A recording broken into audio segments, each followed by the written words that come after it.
agora vamos entrar no primeiro módulo técnico, né, onde vamos colocar os assuntos associados às disciplinas DevOps. Claro, logicamente que para conseguir entender o que o DevOps faz, eu preciso agora mostrar de onde vem. As origens irão nos ajudar muito para conseguir analisar como fazer depois uma boa implantação, uma boa administração do DevOps. Então, vamos ao primeiro tópico aqui, que é os principais sintomas e problemas que o DevOps veio resolver, né? Tem aqui um ponto que talvez seja interessante discutir, é que ninguém acorda de manhã tentando dar o pior da gente, né? E eu coloco isso porque talvez a gente que trabalha em TI se sinta identificado numa situação talvez um pouco cansativa, né? De ver que seu dia, no final do dia, fica muito cansativo, né? Talvez o que nós fizemos de produtivo no dia de hoje? Por que nos propomos fazer talvez no início do dia um monte de coisas e no final do dia a gente faz, putz, não consegui fazer o que eu planejei, né? Isso vem, talvez, alguns pontos que vou tentar colocar aqui, né? Primeiro deles tem a ver com transferências, né? Que é esse primeiro tópico aqui. O que significa essa transferência aqui? Eu preciso resolver as atividades do nosso dia a dia através de várias atividades específicas. Ou seja, se eu estou fazendo requisitos, levantando requisitos, o especialista dele irá talvez passar essa informação para o arquiteto, que por sua vez passa para o desenvolvedor, que depois passa para o testador, que passa depois para o pessoal de infra, ajudar e colaborar na instalação, para fazer testes, para fazer homologação. Nesse momento eu chamo o pessoal da área de negócio para conseguir validar o que foi feito. Participa nesse momento talvez alguém da segurança. Então verão, são atividades que estão sendo destacadas dentro de um apelo de competências específicas. Então essas transferências que estão sendo colocadas aqui, muitas vezes fazem com que o conhecimento se perca, não necessariamente numa eficácia, numa eficiência de trabalho. E sim porque a documentação não está completa, porque às vezes há pressão de prazos, porque muitas vezes o papel daquela especialidade não tem o engajamento ou introjetada, ou sensibilizado frente ao que acontece no próximo momento, na próxima etapa do processo. Exemplo clássico, né? Eu me lembro muito bem quando fazia desenvolvimento, estavam os analistas, né, que faziam e modelavam muitas vezes, o tal de arquiteto que é chamado hoje, a solução, e depois ele passava esses modelos para os desenvolvedores que olhavam, mas isso aqui não funciona, isso aqui está ainda muito superficial e assim por diante. Então um analista na época que não fazia codificação entregava resultados talvez um pouco aéreos, ou talvez um pouco simples frente a uma realidade. Então isso vai fazendo, né, que quando chega na hora de testar, por exemplo, o testador está atolado de serviço, né, vai demorar mais em fazer, e todo mundo fica esperando que ele termine sua atividade. Isso vai criando essas esperas, né?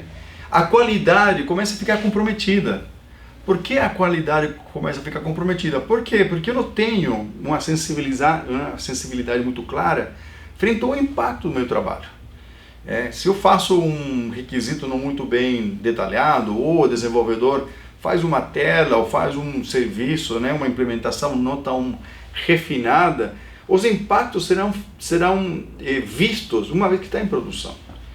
E até esse momento talvez tenha uma outra equipe que vai tentar resolver sem uma necessidade de me envolver sendo eu o desenvolvedor. Então isso vai criando ao longo do tempo impactos dentro do processo todo muito com pouca visibilidade, com pouca gestão da fonte de onde acontecem as coisas. Você fala muito de uma TI vista como custo, né? E essa visão de uma TI vista como custos é muito crítico, porque a TI, na verdade, é estratégica. Toda e qualquer atividade que nós realizamos na área de negócio dependem de ferramentas de TI que sejam estáveis, que sejam resilientes, que sejam boas do ponto de vista, inclusive, de negócio. E que tem acontecido? Devido à pressão, isso vai começar a ficar um pouco mais claro daqui a pouco, a gente começa a entregar soluções que não são de muita boa qualidade, porque inclusive não consigo mensurar quais são os focos, as fontes da falta de qualidade. Vamos entrar mais nesse ponto no próximo tópico. O que mais? Os testes e a segurança participam do processo no final da cadeia de valor. Ou seja, quando já houve comprometimento da arquitetura, quando já houve comprometimento da solução, enquanto a decisões, eu já construí a base. A partir daí, o que acontece? Eu tenho problemas que preciso resolver, causando muito retrabalho. E aí, muitas vezes, esse retrabalho está permeado com decisões que não consigo alterar muito facilmente. Então, aí começam a criar certas soluções não muito elegantes, não muito robustas, muito fragilizadas, que me causam problemas posteriormente em produção. O clássico problema de Dev e Ops, ou seja, desenvolvedores de um lado, operações do outro, e no meio uma área cinza que não tem dono. Ou seja, quando há um problema, um incidente, quem vai resolver? Depende. Talvez eu precise escalar a equipe de desenvolvimento, mas a equipe de desenvolvimento pode falar, olha, a minha máquina funciona, esse é um problema de infra, essa performance que está lá com problemas não é um problema nosso, isso deveria ter sido um problema de capacidade, e aí vai. Então, até conseguir chegar na causa raiz, devido a equipes sendo construídas, sendo operadas de maneira verticalizadas, há interesses, há conflitos entre as diferentes diretorias, gerências ou coordenações, que não me permitem visualizar uma solução integrada, sistêmica, né?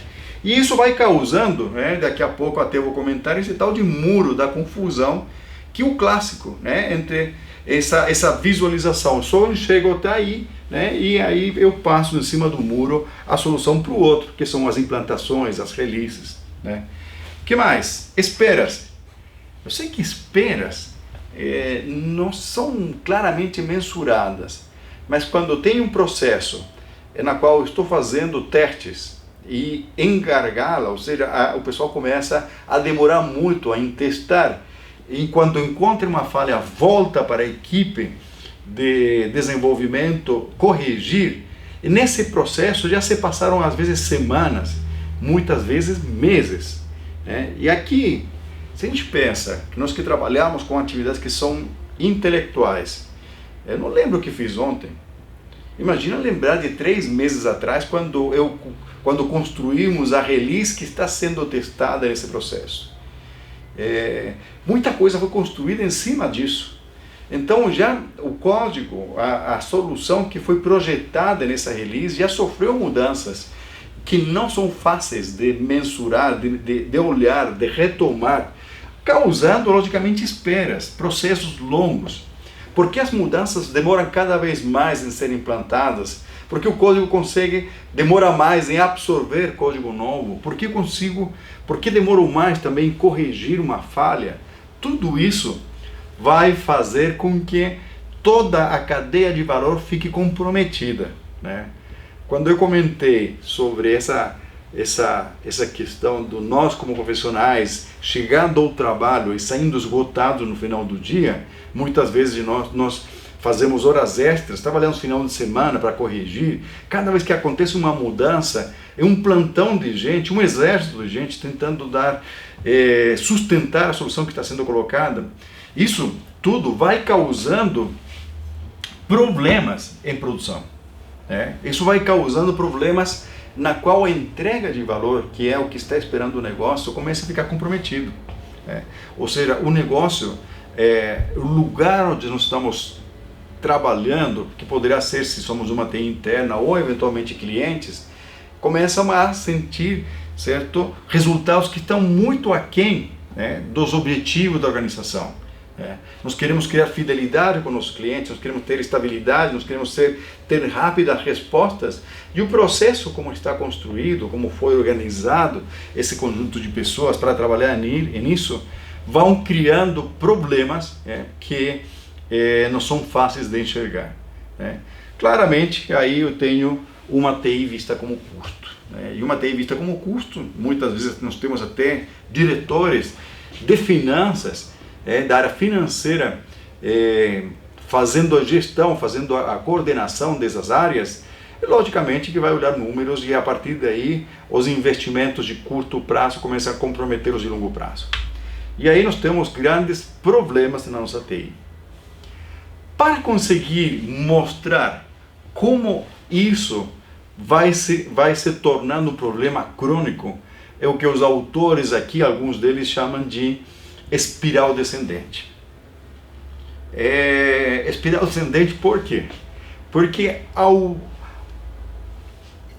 em algum momento do tempo eu tenho uma TI, uma operação talvez fragilizada com emendas, que vão acontecendo, tal de dívida técnica. O que é uma dívida técnica? A dívida técnica é um conceito que a gente emprestou, veio através de uma metáfora da dívida financeira, quando eu peço um empréstimo, depois eu preciso pagar juros, à medida que vou demorando, os juros vão causando que o valor seja cada vez maior do pagamento dessa dívida. Então, se a gente começa a observar dentro da nossa TI soluções na qual eu estou criando emendas, ou seja, estou criando soluções parciais não tão robustas, e estou construindo toda a minha solução em base a pilares tortos, ao longo do tempo começam a surgir cada vez mais incidentes, falhas, que demoram mais em ser descobertas as suas origens, causando um comprometimento em cima da solução que nós estamos gerenciando. E nesse modelo que está aqui, nesse slide, eu estou mostrando que em algum momento a equipe de TI, de desenvolvimento, poderá precisar colocar coisas rápidas em produção, muitas vezes atendendo prazos agressivos e comprometendo a qualidade. Então vamos colocar rápido porque a pressão do prazo é muito grande. E aí, logicamente, que eu tenho, na hora de equacionar qualidade versus velocidade, eu abro mão da qualidade. Então sempre irei, nesse modelo, aumentar um pouquinho mais a minha dívida técnica, comprometendo, logicamente, a solução. Sempre existirá aquela promessa de que na próxima sprint, ou na próxima rodada, ou na próxima release, eu irei resolver essa dívida que acabei de fazer para conseguir atender o prazo da organização. Então, o que acontece no terceiro momento? No terceiro momento, eu estou com uma solução pior do que estava no momento inicial. Sendo ela pior, o que acontece? Eu estou empeorando, complicando mais a minha gestão. Ou seja, demoro mais em fazer mudanças, demoro mais em corrigir os erros, demoro mais em incluir novas funcionalidades, demoro mais para conseguir implantar minha solução e assim por diante.